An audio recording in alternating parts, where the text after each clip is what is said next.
What's up, traders? Welcome back to the channel. In today's video, I'm going to walk you through my USDJPY trade here Wednesday, October 2nd.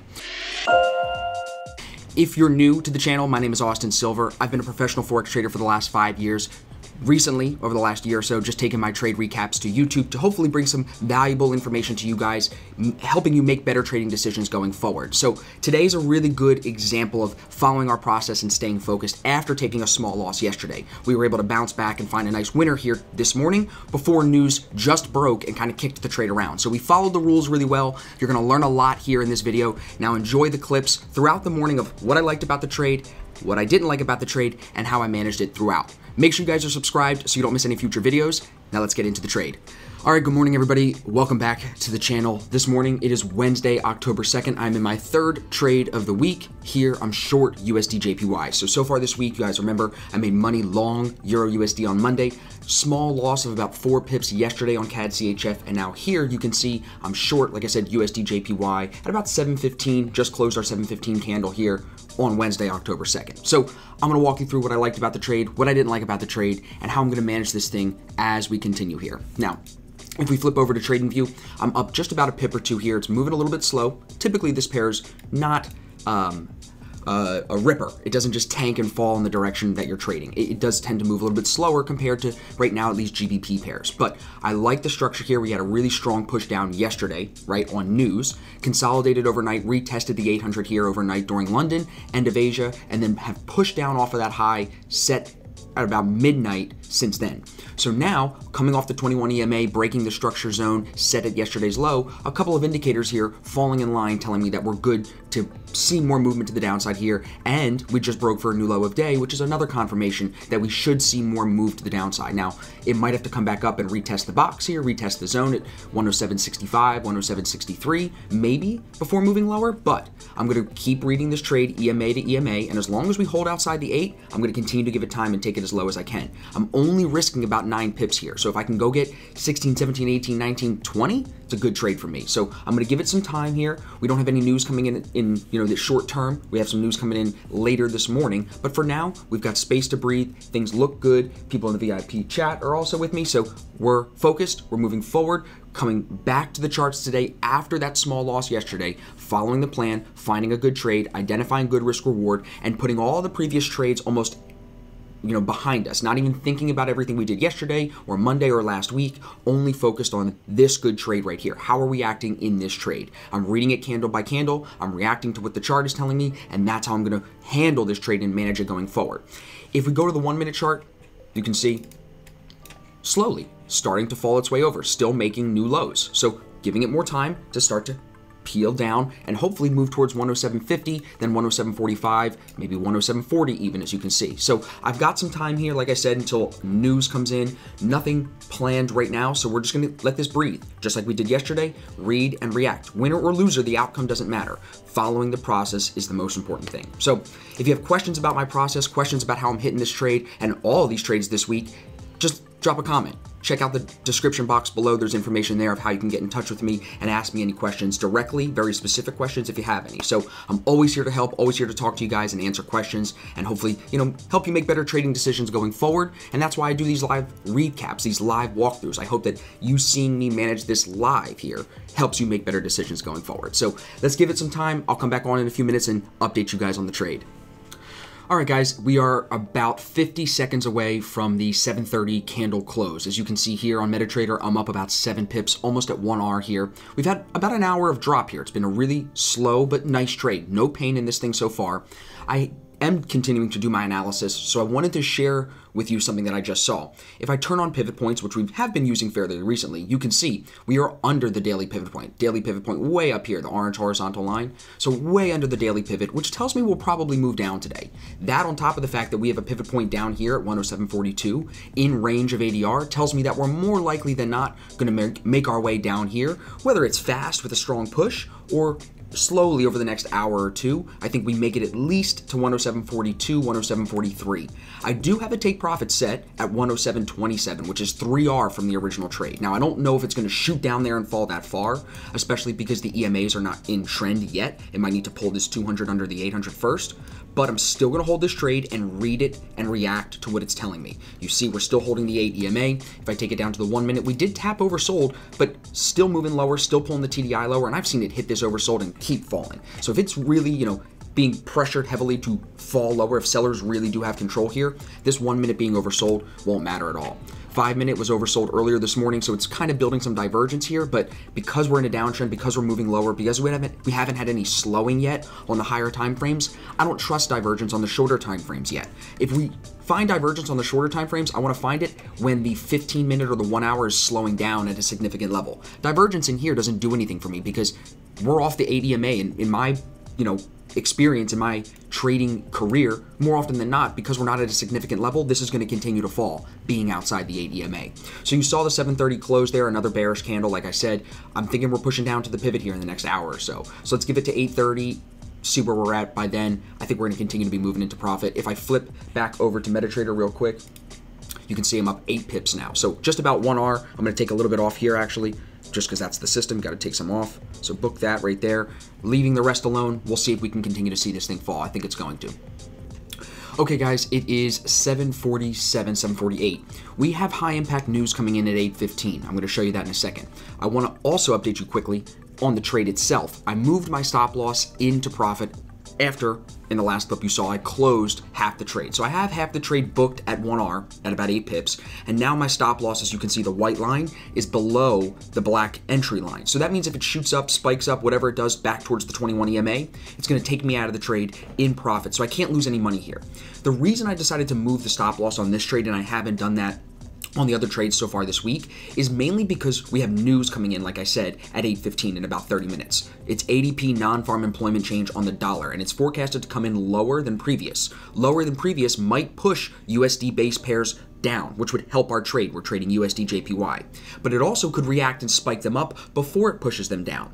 So I'm going to make sure that I'm out of this trade completely before 8:15. But I wanted to come on and update you guys, one, to let you know I have moved the stop because we're getting close to the news. I don't know what it's going to do, and I'm not holding into the news anyway, so I want to make sure I'm blue.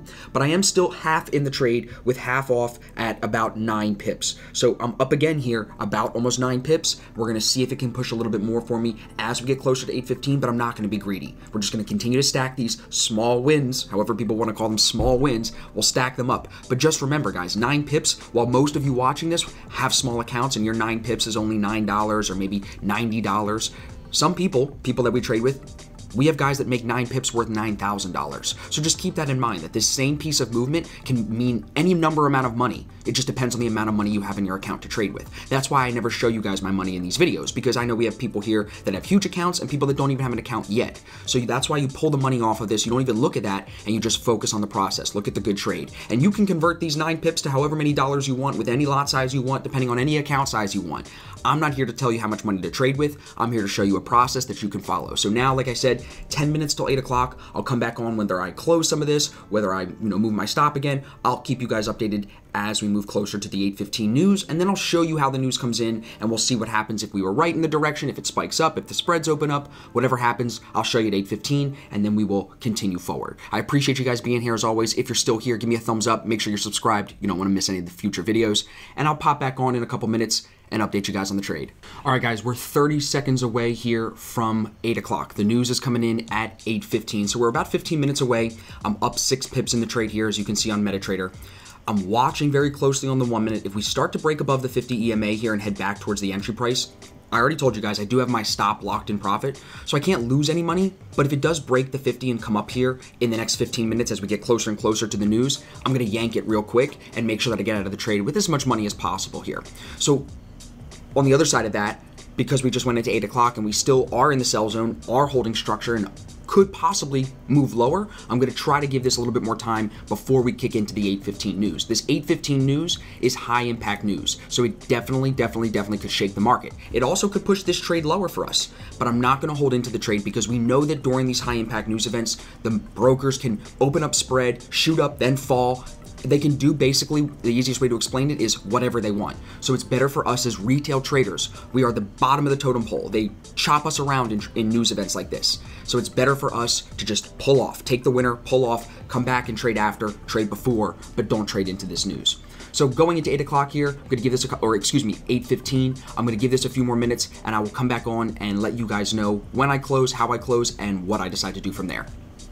All right, guys, right there, I just closed the trade, as you can see here on the P&L. I'm gonna take the win, a little bit more than 1R. I had about 0.25% risk on because of the way I closed it. I was able to pull a little bit more than that for profit, about 0.3% on the day. Not a big day for most of you, but again, I'm not focused on, competing with the rest of you. I'm here to add up my small wins and continue to grow my account. So management here, spot on. Good entry. I waited for confirmation for the 1 minute to move lower, got in there.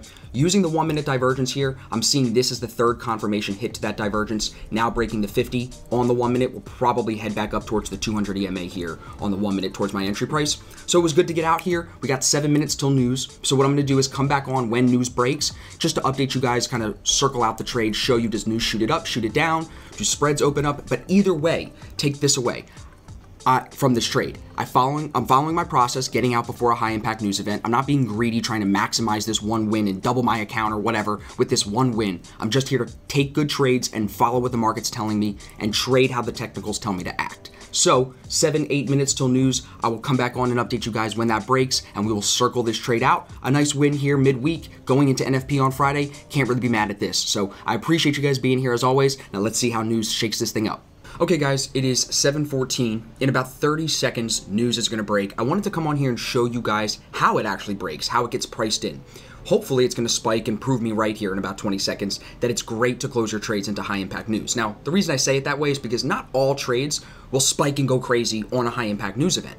But for the most part, these red folder news events will drive the market either up or down. It'll cause liquidity spikes, and sometimes your spread can even open up, which can cause a lot of issues. Your stop can get jumped, things like that.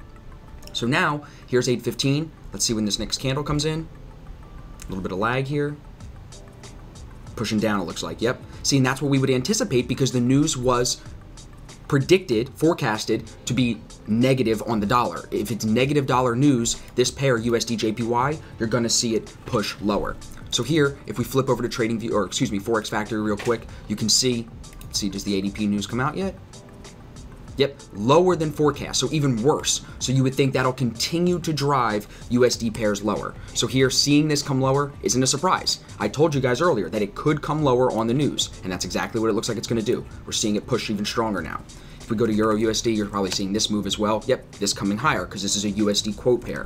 And then if we look at the dollar index, you can see this coming down as well. So USD base pairs, USDJPY pushing lower. Now, the thing with news, and it's important to keep this in mind, sometimes they'll pop in one direction and then come back and shoot up higher, in this case, in the other direction. So it's important to not chase after news. Like, you're seeing me here, I was short, I knew this was probably gonna come lower today, but I'm not jumping in now trying to make more money short. I already got 1R on my trade, a little bit more than that. So I'm happy with my winner. I followed my process. I don't know if this is gonna pop here and then come straight up, bouncing off this divergence line and come up. I don't know what it's gonna do. So I'm gonna give it time. I'm gonna come back at 8:30 and see if I find any other trades for the day. Probably not. I was looking across the market. There really isn't anything. It's NFP week, and it typically can get slow on NFP week. We have non-farm payroll news on Friday. This is like the preliminary announcement that always comes Wednesday before that NFP Friday. So I'm gonna look around, see if I can find anything at 8:30, but I'm happy with the win. You gotta keep it rolling, gotta stay focused on the plan. I've said that probably 50 times in this video. But if you do that, you can win, take a loss like I did yesterday. I won on Monday, took a loss yesterday, Tuesday, and now come back Wednesday. Don't even think about those previous trades. Just act on what the chart is telling you here, and that's what we did, and that's how we made money today. So yeah, it's only 9-8 pips between the two exit positions that I had, but again, if you have a big account, I don't even talk about my money, but if you have a big account, my 9 pip trade that I just showed you how we caught this morning could have been $9,000, could have been $90,000. It just depends on your account size. And that's why you'll never hear me talk about the money. I'm just gonna emphasize a good process. I'm gonna show you an easy to follow process, an easy to follow system, something that repeats almost every day, something that you can actually execute on your own, not follow signals, not do anything like that. That's what I'm here to do. So whatever money you have, I know some of you are listening, you're ready to start your first account with 50 grand. You can apply that and make your 9 pips be $900, $9,000, whatever it may be. On the other side of that, if you're a new guy and you're just getting started and you have a $900 account or a $1,000 account, this 9 pips is not going to be $900 for you. You're going to have to be okay with taking smaller wins because you're trading with a smaller account. I don't understand how people still don't get that. It's like, how are you going to try to put 500 bucks in an account and flip it? Or put 500 bucks in an account and expect to make 1,000 on a trade? It doesn't make any sense. Like, are you actually doing math or are you just being an idiot? Anyway, little rant there on the end. I appreciate you guys being here through the trade recap. Like I said, I will keep you updated if this video continues, if there's any trades today, but we're up on the week, going away next week with Riley for her birthday. I'm going to just continue to stay focused on my process and not chase any trades. I'm not giving any money back. I'd love to go into the vacation profitable. So, yeah, 8:15, basically done for the day. I might join Riley actually today. She goes out for breakfast with one of her friends. Yeah, we'll keep looking. If there's nothing, I'm headed out for breakfast. I appreciate you guys being here through the whole video. As always, make sure you're subscribed. Make sure you're following me on Instagram at AustinSilverFX, and I'll see y'all in the next trade recap.